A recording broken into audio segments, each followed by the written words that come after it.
Ladies and gents, how are you doing? Yesterday, I was praising the United States of America, wasn't I? And I want to carry on in that same vein today because last weekend, my missus and I filed our tax return, and it turns out we paid about 70k in taxes last year.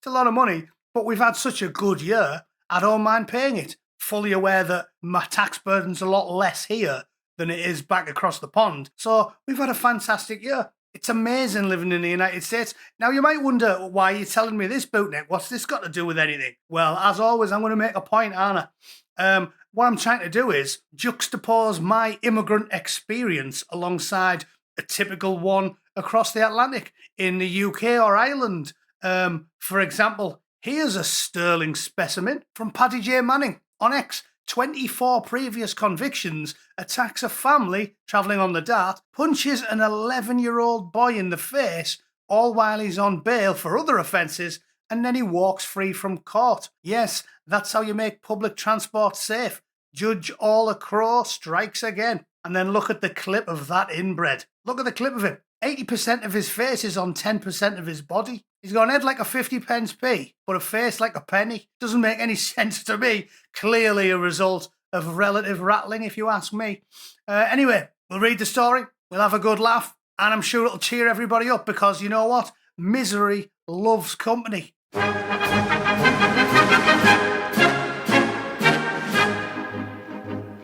Right then, thanks to Paddy for this story. Takes us to crime world. No wonder he looks happy. As I said, 24 convictions and he's still got a council house. Makes no sense to me. Talented musician with record contract walks free after punching an 11-year-old boy. Amazing. You knew he wasn't going to be like an engineer, didn't you? You knew he was going to be, a drill rapper. Do blokes like him, are they willing to do anything other than be a rapper or a footballer? Are they actually willing to do a solid day's graft? Because, it's noticeable in London. Now they say that 50% of London is BAME, but you never see a bin man who looks like Bakanu Diazasevi, who has 24 previous convictions, do you? Do they do any proper work? That headline is unbelievable. 24 previous convictions, but he gets one final chance. 24? Didn't he have 23 other final chances? What's going on here? Clearly, she should not be working as a judge, should she? Definitely not. This is the problem with the legal system in Ireland and the UK. These brain-dead female judges who have suicidal empathy. She should be working in a bar. Maybe she's competent enough to bring me a drink. In fact, this is the perfect opportunity for me to consult Colonel Runciman, isn't it? Some more wine, you brown-skinned slut. Class that, isn't it? That's what she should be doing. I just about trust her to do that. Dublin Circuit Criminal Court heard that Bakuni Diazavi punched the boy on the Dart between Sydney Parade and Lansdowne Road stations. Diazavi's partner had been arguing with the boy's sister, and the two women became involved in a physical altercation. Diazavi of Cardy Rock Crescent, Balbriggan, County Dublin. He's not of Cardy Rock Crescent, is he? Is he?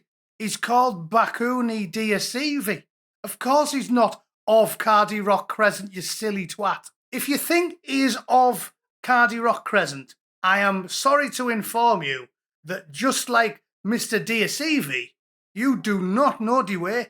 You don't know the way. Yes, I do. Do you know the way? I know the way. You have to have Ebola to know the way. There you go. You definitely don't.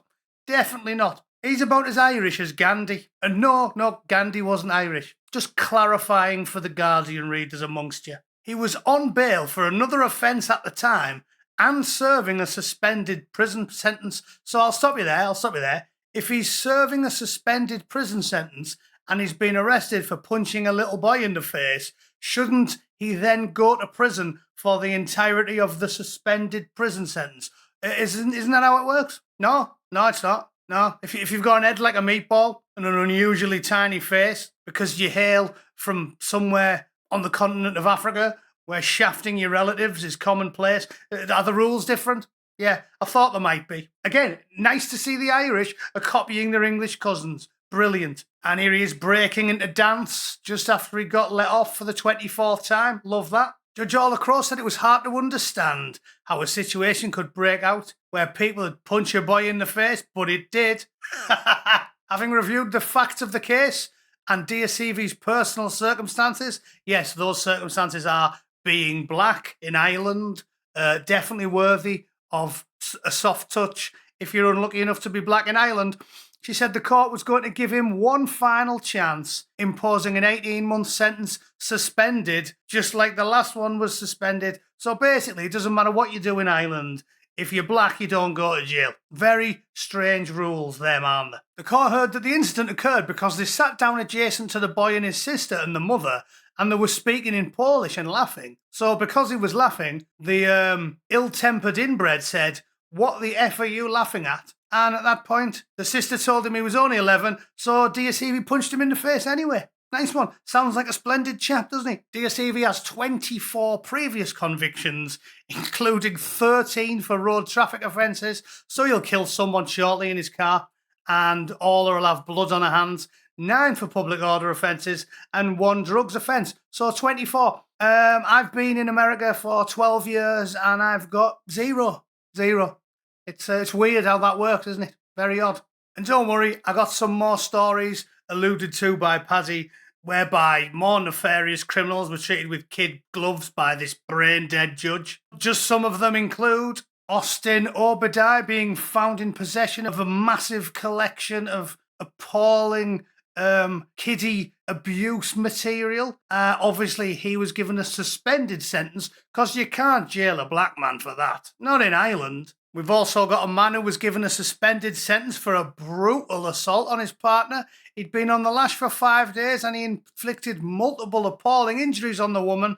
So Orla Crow was going to send him to jail. Then she realised he was called Daniaya Saviavicius and thought, oh, I better let him off then. And finally, there was this one where a fully suspended sentence was given to a man who broke his partner's jaw while she was holding a child. So a proper piece of shit, this guy. Apparently, he cannot be named for legal reasons, despite the fact he's a 50-year-old man.